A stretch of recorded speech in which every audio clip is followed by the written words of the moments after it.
الذي سخر لنبيه صلى الله عليه وسلم كل شيء وأظهر على يديه آيات لتكون للعالمين نذيرا.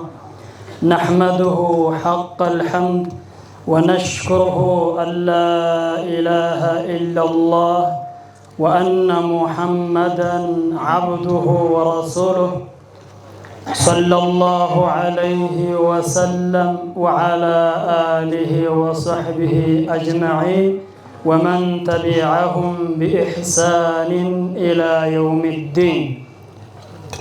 أما بعد، أيها المحتفلون الكرام، السلام عليكم ورحمة الله تعالى وبركاته.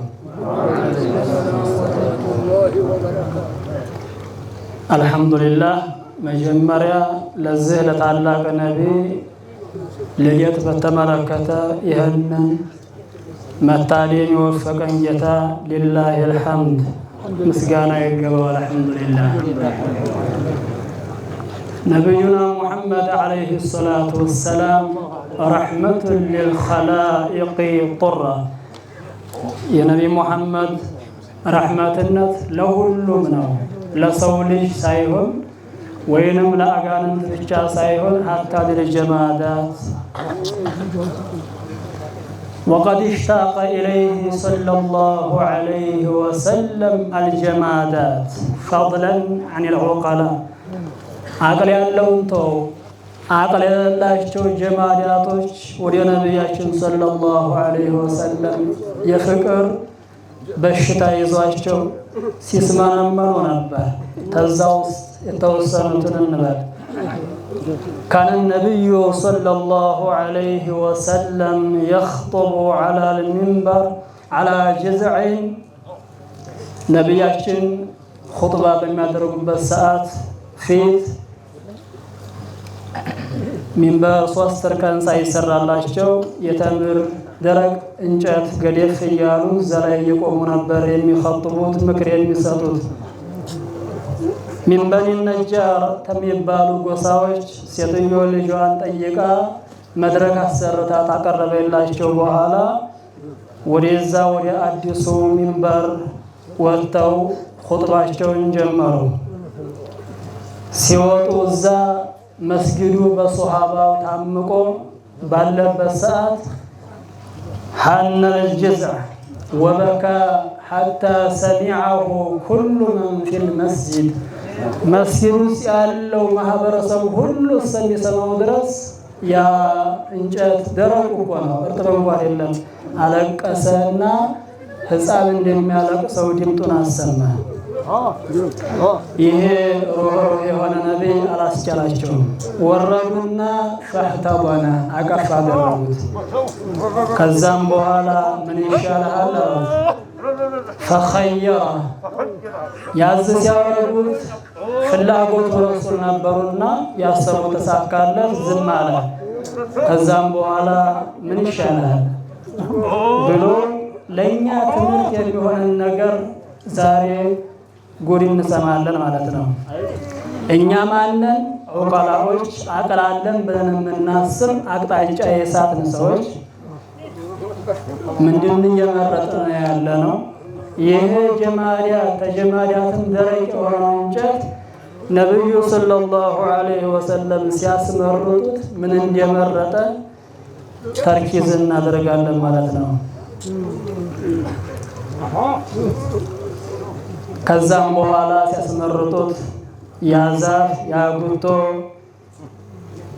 እዚህ ተገድፌ ኹጥባ ተማካሄድና ተመይዝህ ነገ በአኺራ ተክልህ ደግሞ ሙእሚኖች ተሚባሉ ምረጣሉት። እኔም ምሰራው አንተ የመረከው ነው ምሰራው። አልተውህም እንዲናት ቆይዞ አልተውህም፣ ግን ምረጥ ላስመረጥህ ተውለቶ አንዱን ያዛሉት። عجائب ነው። ከዛ በኋላ فاختار الجزع الغير العاقل أن يغرس في الجنة فسكن، وهذا هو الذي نستدل به على وجوب اختيار ما ينفعنا للآخرة إننا لآخرة የሚጠቅመንን ብቻ እንጂ ነገጧት ጥናው ለነሞተው ጥላው ቀብር ለምንሄደው ገንዘብ አሪያ ቀብር ድረስ እንኳን ድረስም ዛሬም ሆነ ነገ ሊጠፋ የሚያስመችን ገንዘብ መምረጥ የለብንም እኛ ተኛ ጀማሪያቱ ወጥቶ አኺራን እየመረጠ እኛ ግን ዲናችንን ሽጠን ገንዘብ እንጠቀምበታለን የኛም ብቻ እኮ አይደለም የህዝቡንም ሃይማኖት እየሸጥን ያለነው ማለት ነው ነብዩና ሙሐመድ ሰለላሁ ዐለይሂ ወሰለም አንድ የተናገሩት ሐዲስ ነበርና ሙፍቲ ራያ ረህመቱላሂ ዐለይሂ እንደው ይሄ ሐዲስ አምንበታለሁ በደንብ ግን በተጨባጭ ማየት ፈልግ ነበር እንደው እሽካል ይሆንብኛል እያሉ ሲሉ ነበር ይላሉ ሸሆቹ يصبح الرجل مؤمنا ويمسي كافرا ويصبح مؤمنا ويمسي كافرا ما تسأل لا أمان يهوننا عند سو طوات كافر يهونال طوات أمان يهونو ማታ ካፊር ይሆናል ልክ እንደ ቂጣም ይገለባበት ሰው አለ يبيع دينه بعرض من الدنيا ያም ደግሞ እንዲህ የሚገለባበጠው ለምንም ነገር መሳላ ማስረጃ ጣንቶት እንዳይመስልህ ምክንያቱም ሲነግሩ ረሱል ሰለላሁ ዐለይሂ ወሰለም يبيعون دينه بعرض من الدنيا ለዱንያ ጥቅም ብሎ ዲኑን እየሸጠ ሲገለባበት ሰው ይታያል ይላሉ ረሱል ሰለላሁ ዐለይሂ ወሰለም እና ተዝህ ተደረቁ እንጨተኛ የምንበልጥ አላህ አቅል ያረከበልን ሰዎች ነንና ለአኺራችን የሚጠቅመንን ስራ ለመስራት ሙወፊቁ አላህ ነውና አላህንም እየለመን እኛም መታገል አለብን ግዴታ ማለት ነው ለረሱል ሰለላሁ ዐለይሂ ወሰለም አሽቅታውን የሳቸውን ፈለግ ቅርኛ ግንባር ቀደም ደግሞ አቂዳቸውን መማር ግዴታ ይለናል ወዲቱ አን ኡበይነ መውዱዓን መዝሉማ አንድ የተበደለ ርዕስ አለ በጣም የተበደለ አቋት ደረሰለት ርዕስ አለና ያንን ነካ ለማድረግ ወደድኩኝ ነብዩ ሰለላሁ ዐለይሂ ወሰለም ሁሉም ነገር አብራርተውታል ቁርአንም ያላብራራው የለም መፍሁም ወመንጡቅ በተለያየ አገላለጽ ቁርአን ሁሉንም ነገር ገልጾታል ነብዩ ሰለላሁ ዐለይሂ ወሰለም አብራርተውልናል ዋናው መሰረቱ ተውሂድ ነውና ተውሂድ ላይ እንንዳ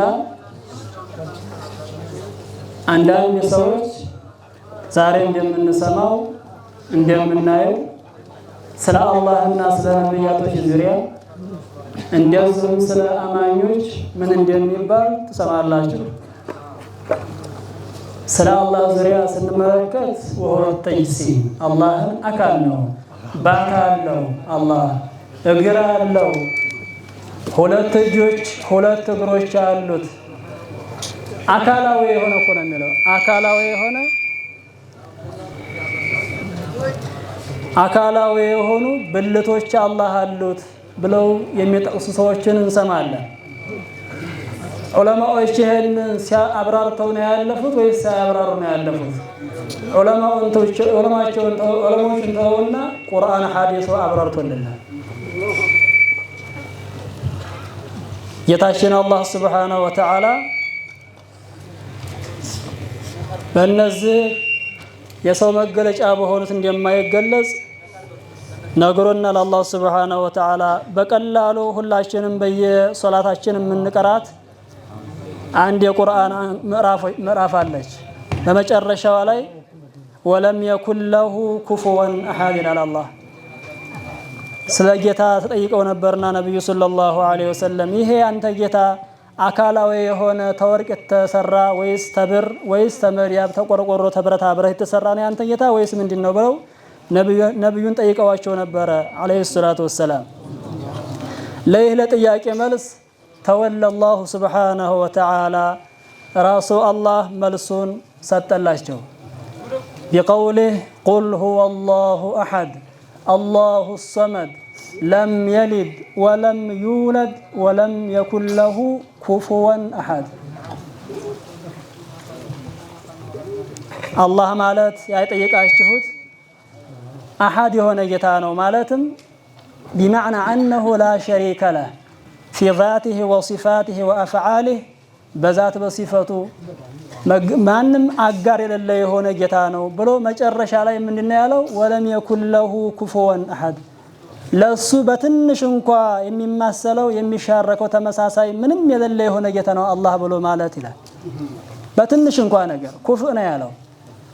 ወለም የኩን ለሁ ኩፉወን አሐድ من المكافأة كما قراه بعض القراء ولم يكن له كفوا أحد ኩፉእ የለውም እኔ ጌታችሁ በትንሽ እንኳን የሚመሳሰለኝ የለም እያለ ነው አላህ ሱብሓነሁ ወተዓላ።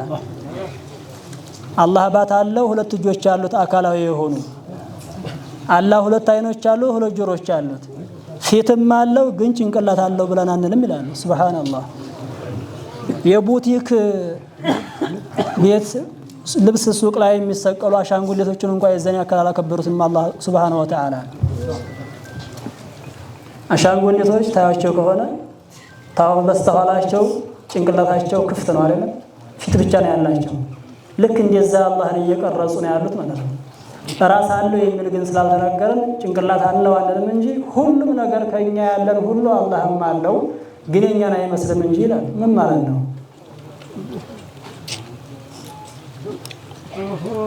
ዝንጀሮና ጦጣን ብንወስድ እኮ አንተም እጅ አለ እሷም እጅ አላት፣ እሷም ጆሮ አላት አንተም ጆሮ አለ፣ ፊት አላት ቅርጽ ያለው እንደ አንተ ሙሉ በሙሉ ባይመስልም ግን አንተ ነህ ትባላለህ እንዴ? ጦጣይቷን ማለት አንተ ነህ አትባልም እኮ እሷ አንተ ሌላ ፍጡር ነህ፣ ግን በአካልነት ግን አንድ ነን። የጦጣና የሰው የዝንጀሮ አካል ነው። አላህም እኛን አይመስልም እንጂ አካል ነው ማለት ሰውና ዝንጀሮ አካል በመሆን እንደተገናኙት ሁሉ አላህም ከኛ ጋር እንደዘን ያክል ነው እንደ ማለት ያክል ነው። በዚህ ጉዳይ ምንድነው ፍርዱ የሚለውን ዑለማዎች ያስቀምጠዋል። አላህም በአካል የሚገልጹ ሰዎች ምንድነው ፍርዳቸው የሚለው እኛ አይደለንም ያሁኑ ትውልድ ላይ የሚያስቀምጠው ዑለማው ሰለፎች ቀደምቶች ሊቃውንቶች ሁሉ አስቀምጠውታል ይሄን ፍርድ።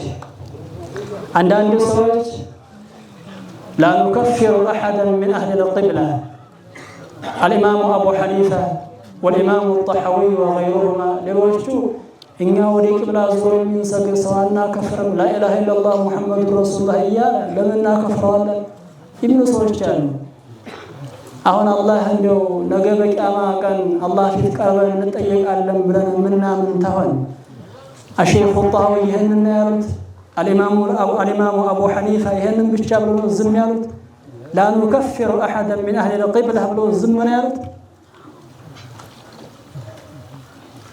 إن يمنا وقو يهودوشو قرآنا قنطل يادرقو زنبلو كركم يادرقو مؤمنوش لا تشبيهن خيال يمطلو نبر متاوقو يا نبي محمد صلى الله عليه وسلم أمتنا يالا لا إله إلا الله محمد رسول الله يملون بأفو يتناقرقن የይሁዳን አስተምህሮ ተሳፋ ይታያል። الإمام الطحاوي አዎ ብለዋል። لا نكفر أحدا من أهل القبلة ወደ ቂብላ የሚዞሩ የሚሰግድን ሰው አናከፍርም ብለዋል። አዎ በምን ጉዳይ የሚለው ነው መታወቅ ያለበት። የሰራው ወንጀል ቢሰራ አናከፍረውም አላሉ። ምክንያቱም እንደውም ወደፊት ጠቅሰውታል አሳምረው። الإمام أبو حنيفة هكذا ወደ ቂብላ ዞሮ የሚሰግድ ሰው አናከፍረውም በምን ጉዳይ بذنب من الذنوب ይህንን ብለው አላቆሙም። ማለም يستحل የሆነ ኃጢአት ነገር ሰው ቢሰራ ዝሙት ቢሰራ ስርቆትን ቢሰርቅ ወዘተ ሌላ ነገሮች ወንጀሎች ቢሰራ ካፊር ነህ አንተ አንለውም። كما تقول بذلك الخوارج خوارጆቹ አማኙ ሁላ ዝምተናል ወንጀል የሚሰራውን ሁላ ካፊር እንደሚሉት እኛ በዚህ አማኞችን አንፈረጃቸውም። حرام ነገር ቢሰራ ይበቃል حرامውን ችግር አለው እስካላለ ድረስ አናከፍረውም። حرامው ግን ይበቃልኛል ካለ ግን ይከፍራል ነው ያሉት። በአቂዳ ዙሪያ ሐሳብን አስቀምጠዋል። ومن وصف الله بمعنى من معاني البشر فقد كفر ተሰው መገለጫዎች በአንዲት እንኳን መገለጫ ፈጣሪን አላህን የገለጸ ምንም ጥርጥር የለውም በእውነት ከፍሯል ያው ሰው ነው ያሉት። ማንን ይሄን የተናገሩት ማን ናቸው? የቅድሙ የተናገሩት አልኢማም الطحوي ናቸው። لا نكفر احدا من اهل القبلة بذنب من الذنوب ما لم يستحله የሚለውን ተናገሩታል አይደለም። ተበስተፊቱ ደግሞ ብለዋል ومن وصف الله بمعنى من معاني البشر فقد كفر ሀዲያ መቀበያ አናድርገው እየቆማመጥን ዝም ብለን ሙስሊም ማህበረሰብን ገደል አናስገባው። በይነ የደይላህ መስኡልያነትን ማወቅ አለብን ማለት ነው ከልባችን። አለበለዚያ ይሄ አስተምህሮ ይቀጥላል፣ አንተ ትሞታለህ፣ አስተምህሮቱ ይቀጥላል። በህይወትህ እንኳን ሰርተህ ማዘልቀው ወንጀል ቋሚ የሆነ ገቢ ታገኛለህ፣ የወንጀል ገቢ ማለት ነው። ኢላ የውም الساعة ይሄ አስተምህሮ እስከሚቋረጥ ወይንም ቂያማ ቀን እስከሚቆም ድረስ ወንጀል ተከተል እንዲያናሄድ። እንደምታውቁት አይሞቹ መሽሁር የሆኑት በጣም እውቅና ያላቸው ዓለም አቀፍ ፀሐይ የሞቃቸው ሳያወቃቸው አስተምህሮታቸው ያልተቋረጡ አራቶች አሉ። ከዛ ውስጥ አልኢማሙ አህመድ ብንጠቅስ ምን ያሉ መሰላቸው? الإمام أحمد نقل عنه بطرق صحيحة تهكلن بهون سند تساچو يتورى من الإمام أحمد أنه قال من قال بلو على سو إن الله جسم لا كالأجسام فهو كافر. الله አካል ነው ግን እንደማናቸውም ግን አካል አይደለም፣ አካል ነው። ይሄን ያለ ሰው ይከፍራል ነው ያሉት። አካል ላይ ያለውማ ጥርጥር የለውም፣ ምንም لا خلاف في ذلك ማንም የخلፈ ሰው የለም በዚህ ጉዳይ። አላህ አካል ላይ ያለ ሰው فهو كافر باتفاق الائمه በሁሉም የጋራ ስምምነት ካፊር ነው። አንዳንዱ ድንግጥ ይላል ይሄ ሲሉት፣ ድንግጥ ማለት ያለብህ የሚያከፍር ነገር ሲሰማ ነው ሱር ማለት ያለብህ። ተስልምና ወጥተህ እኮ ከብት ልትሆን ነው። ድንግጥ በርዛ ላይ ይህንን ያስተላለፉት ማናቸው? አቡል ፈድል አተሚሚ አልሐነቢ አልሐንበሊ في كتابه الاعتقاد በተሰኘ መጽሐፋቸው ላይ ክታባቸው ላይ ይህንን አስቀምጠውታል። ብዙ ሰዎች ለምሳሌ ያክል ይሄን ጠቀስን እንጂ كذلك ان ابو حنيفه እንደዚሁ ናቸው። الامام ابو حنيفه አላህን ታርሽ በላይ ነው ብሎ ያመነ ጁሉስ አለው መቃመጥና መድላደል አለ ብሎ ያለ ሰው ካፊር ነው ሲሉ እሳቸውም በክታባቸው ላይ አስቀምጠውታል። የከተማችን ጀንበር የሆኑት الشيخ العلامة أبو القاسم تاج الدين رحمة الله عليه እሳቸውም ራሱ من المحققين كالإمام كمال بن همام ከሳቸው ወስደው አላህ አካል ነው እንደ አካል አይደለም የሚለው ላይ አይደለም። አላሁ ጅስሙን ልብ በሉ። አላሁ ጅስሙን የምትለውን ቃል بمعنى الموجود እንኳን የተጠቀመ ሰው ይከፍራል አይከፍርም በሚለው እንኳን ኺላፍ አለ ነው የሚሉት። አካል ነው በሚለው ጥርጣሬ የለውም፣ ጥያቄ የለውም። አሁን እስኪ በየዙሪያው የሚወራው ነገር ምንድነው? አስተምሮ የሚሰጠው ምንድነው? ምንድነው? ትምህርት እየሰማን ያለ ነው። من رأى منكم منكرا فليغيره بيده فإن يستطيع فبلسانه فإن لم يستطيع فبقلبه وذلك أضعف الإيمان. ይሄ እኮ ክልክል ነገር ሲሰራ ሲደፈር ያየሰው ታውሎ በእጁ ማስቆም ባይችል በአንደበቱ ክልክል ነው ይሄ ትክክል አይደለም ብሎ ማውገዝ ራሱ የነብዩ ሰለላሁ ዐለይሂ ወሰለም ትእዛዝ ያለበት ነው። አምሩ ደግሞ ለውጁብ ነው፣ ዋጅብ ነው። ይሄ تغيير المنكرات من الواجبات ሙንከራት ክልክል ነገሮችን ሲያይ መከልከልና ማስቆም ዋጅብ ነው፣ ግዴታ ነው። ነብዩ ያዘውበታል። በመላሱ እንኳን መናገር ካልቻለ ደግሞ በቀልቡ እንኳን ጠልቶ ባንዲ እዛ ቁጭ ብሎ አያጨብጭብ ለቀቅ ብሎ ይሄ ተዛገደ።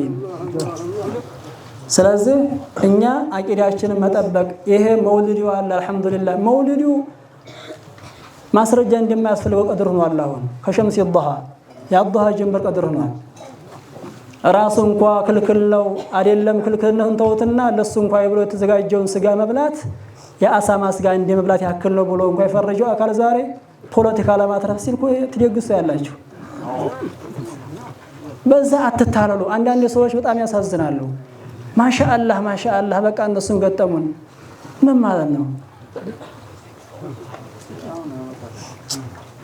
በዛ አትታለሉ። በጣም ይሄንን በመናገር ብዙ የሚያተርፉት ፈሳድ ያለ ይሄን እየተናገሩ በጣም ብዙ መርዝ የሚረጩት ነገር አለ። አትታለሉ።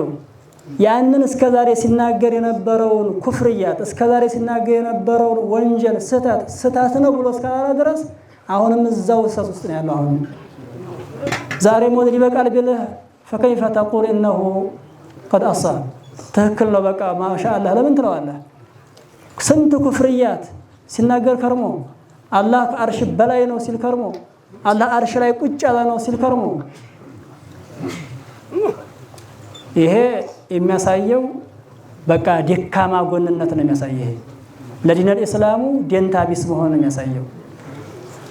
ሸርጥ አለ። የተውባ ሸርጡ የነበረበት ወንጀል በቃ ለሰው አስተምሮ ከሆነ ወጥቶ በመድረክ ላይ እስከዛሬ የተናገርኩት ክልክል ነው በቃ ተሳስቻለሁ ብሎ ሲናገር ነው ማሻአላህ ብለ መቀበል ያለብን ሁላችንም።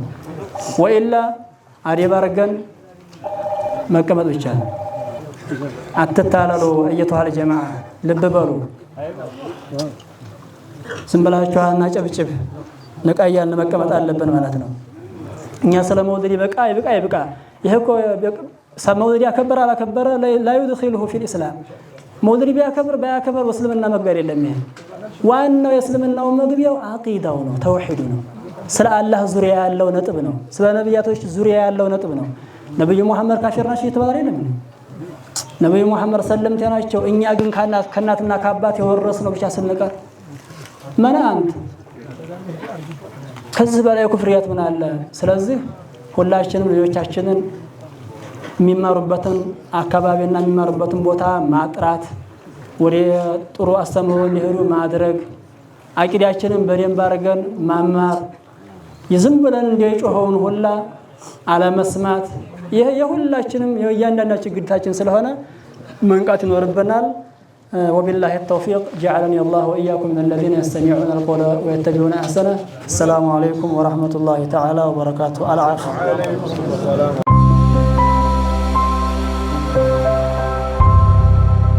Al Mi'raj Production